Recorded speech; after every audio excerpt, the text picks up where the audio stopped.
First off, I wanted to ask both of you, what was it like bringing to life a film that's kind of timeless in that aspect? Because we don't really know what time it's set in sometimes. Like, it's a modern film, but then, you know, there's a lot of blaxploitation-esque moments of the film. Then some characters use a flip phone. There's like an iPhone here. So I'm just like, you know, is this a period piece or is it not a period piece? What was it like bringing to like this film that kind of exists like, you know, anywhere, it could be at any time?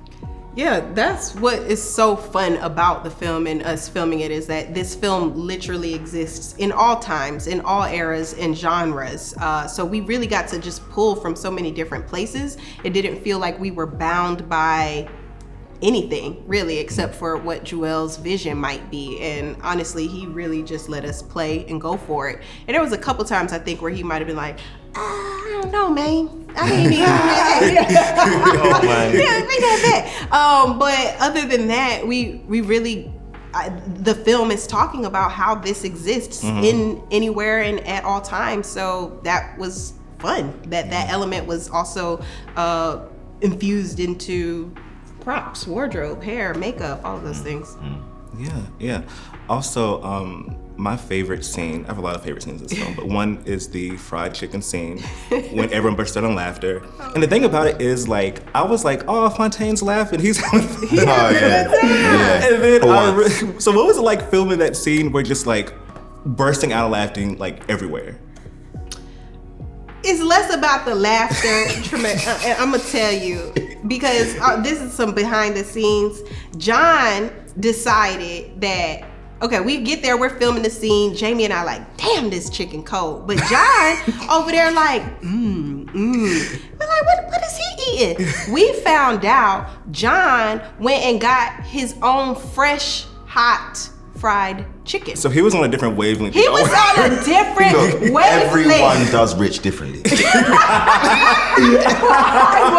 was not rich. And John, like, me and Jamie over there like, this is hard. And he's just like, and he was lit. He was. I think they got it in the movie when I did. Right. no, yes. Method acting, and we're like, Hey, that chicken was good. That was my lunch break. So That's why we were sold on the scene, because it's just like, okay, you know, good chicken, good fun. Then you're like, oh no, it's kind of nefarious. no, it's John. Us giving John a side eye, like, dang, you really left us out here to eat this hard, cold chicken that's been here for a whole day while you got fresh. Okay. He was like, I gotta make it look real. He's like, gotta make it look real. But so yeah, that was that. But yeah, I mean, it's a crazy scene. It's a crazy scene to see all of that and just feeding into that stereotype of black people and chicken and loving it so much and what that is. And you know, like, people like chicken. That is a thing. But also we're clearly leaning into a stereotype that we later get to break and dive deeper into what is actually happening here. And you two and Jamie all have insane chemistry in this movie. It's so good. I want to know, how is it like building that chemistry? Also, given the fact that this film goes through so many different tonal changes. Like, it's like, I told Juel, it's like one of the sharpest scripts I think I've, seen on screen this year, but also has like the hilarious moments, also like the deep moments. So what was it like creating that chemistry while this film goes through so many different moments?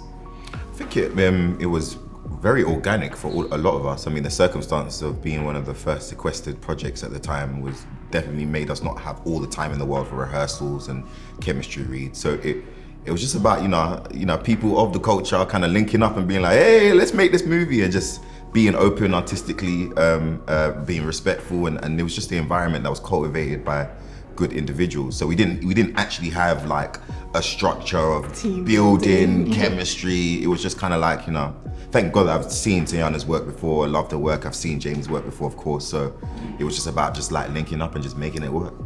Yeah. Well, thank you both so much for chatting with me. I can't wait for more people to see this film, and I can't wait to watch it again. It'll be my third time. Thank you. Thank you, man. This film is so interesting because it has so many tonal differences. It's one of the sharpest scripts, I think, for the year so far. But it also has a lot of deep moments and a lot of social commentary, packed into that as well. So how is it navigating kind of like the different moments that this film goes within the script? Yeah, I mean, I think that was probably the hardest part of like the creative process, was like balancing the tone, you know what I mean? Because it's some dark stuff in the movie.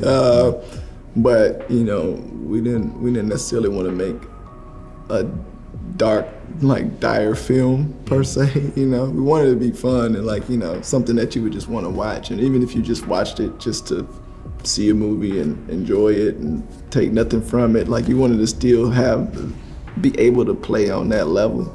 And so I think really like a lot of it was leaning on the talent, you know. So like, because like on the page, you know, you have an intent in terms of just like what kind of tone this is and like how the satire plays.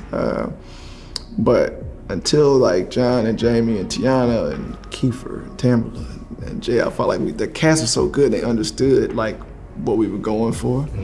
And I think really, if they can't ground the characters, it's not gonna work. You know, I hope it worked, but like, you know, if it has a chance to work, I should say, it will be solely because their talent, you know, was able to make these characters grounded in a way that you could see something that was like a little over the top, and understand that like these are still like real people in the neighborhood, you know, and that they're like grounded in something beyond just the caricatures they start out as, you know.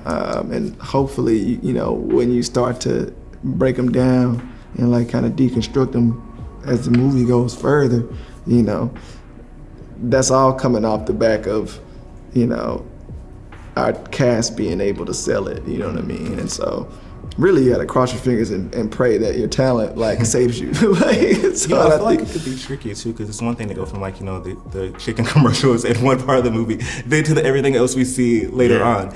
It could be, you know, tricky, but I feel like it's pulled off. Oh, thank you. I mean, yeah, once it's in the universe, it's up to everybody else to decide if we accomplished it or not.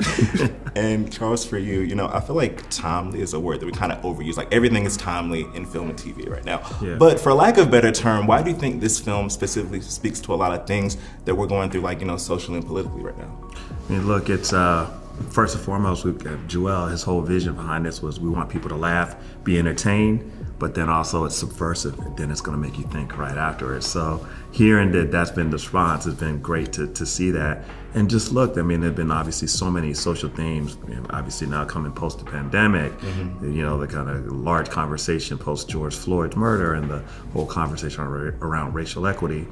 As Juel mentioned, I mean, this project was pitched way before that. Yeah. And so, I mean, it's ahead of its time, but it's also timeless at the same time, which even with the theme of the film, you don't know when it was made. Yeah. And I think there are themes in there that are quite relevant. They were relevant 50 years ago, and I think are relevant today. But it's done in a smart way where you can think and you can relate and you can connect the dots. And you know, we wanted people to have those conversations. So it'll be great to see the response once the film is out. I was gonna say it's like it's a modern set film, but like there's so much that's like feels like blaxploitation-esque vibes to the film, like 70s vibes. It actually could be timeless. When my character pulls out his cell phone, I'm like, wait, what time? But it was a flip phone. Yeah, exactly. Yo-Yo pulls out an iPhone, so there's. But even then, like the flip phone versus the iPhone, you're like, okay, are we time traveling? But like I loved it. It's modern day. It's just the neighborhood is lost in time. Gotcha. You know? So I mean, it's even that, like, you know, that those anachronisms that's in the movie, you know, that like disorientation in terms of where you are, when you are, you know, you don't know what city they're in.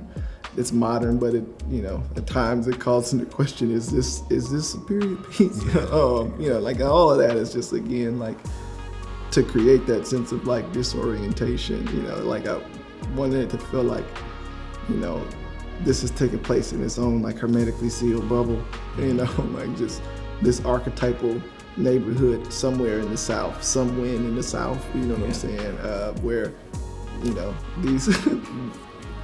these archetypal characters, you know what I'm saying, are like just dealing with some weird stuff, you know what I'm saying? Like, you know, it's like kind of, hopefully it kind of comes across as like Anywhere USA. And, you know, I think like, you know, a lot of that inspiration too, I mean, Napoleon Dynamite and like a movie like It Follows both employ the same, you know, world building device where, you know, they're not period pieces, but they feel like period pieces. And there's like a dissonance that you feel watching especially like a movie like It Follows, you know, like there's like a dissonance while like I was uneasy watching the movie, and it's like a lot of it went into like the world building. I love that, you know. So definitely shout out to those movies. Absolutely. Well, thank you both so much for chatting with me. I cannot wait for more people to see this.